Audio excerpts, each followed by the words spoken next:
রাজধানীর মিরপুরে ধর্ষণের ঘটনায় এখনো গ্রেফতার হয়নি জড়িতরা। এই অবস্থায় আতঙ্কে নির্যাতিত ওই নারীর পরিবার।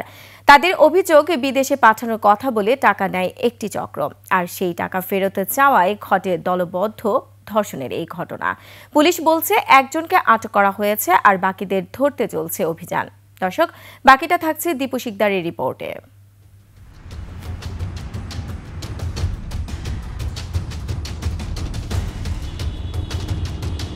রাজধানীর মিরপুর শেওড়াপাড়া এলাকায় বাণিজ্যিক এই ভবনের উপরের তলায় চলত গোল্ডেন আবাসিক নামের একটি হোটেল। অভিযোগ উঠেছে, সাইনবোর্ডবিহীন এই হোটেলের একটি কক্ষে আটকে 10 জনেরও বেশি ব্যক্তি ধর্ষণ করে এক নারীকে। পরে কৌশলে এই ঘটনা তার প্রতিবেশীকে জানান ওই নারী। 10-12 জন আরও আছে, মানে ও চিনে না।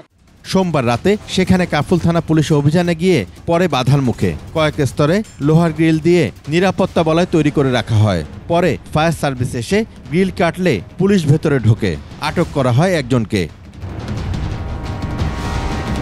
এই ভবনের মালিকের কক্ষেও অভিযান চালানো হয়। পাওয়া যায় মাদকসহ টর্চার সেলের আলামত। এই ভবনে যারা ভাড়া থাকেন তাদের বক্তব্যে উঠে আসে, ওই হোটেল ঘিরে দিনের পর দিন চলত রমরমা অবৈধ বাণিজ্য। ঘটনার পর বন্ধ করে দেওয়া হয় হোটেল। হোটেলে কোনো সাইনবোর্ড নাই, এখানে দালাল আছে 15-20টা।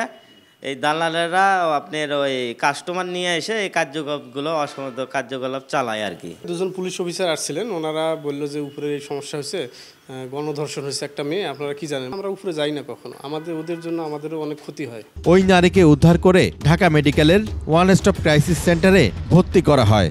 এ বিষয়ে ফোনে তার মা আর তার প্রতিবেশী কথা বলেন। যাওয়ার পরে ওরা ওই হোটেলের সামনে নিয়ে রাখতে ওই হোটেলের একজন সাগর নামে রিকোয়েস্ট করছে।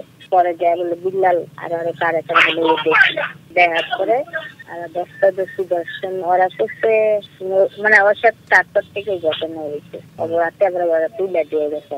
ওই বাইরেতে চাইছে, বাইরেতে কারণে গেট তালা মেরে রাখছে।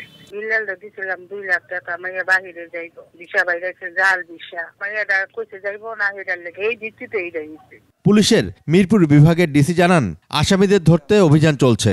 আসামি হিসাবে যাদের নাম এসেছে আমরা তাদেরকে গ্রেপ্তারের জন্য আমাদের অভিযান পরিচালিত হচ্ছে। প্রাথমিকভাবে যে কয়েকজনের নাম এসেছে 10-12 জনের নাম এসেছে আমাদের কাছে। এদিকে মূল অভিযুক্তদের ধরতে না পারলেও হোটেল থেকে কয়েকজনকে আটক করে কাফরুল থানা পুলিশ। দীপু শিকদার, 21 টেলিভিশন, ঢাকা।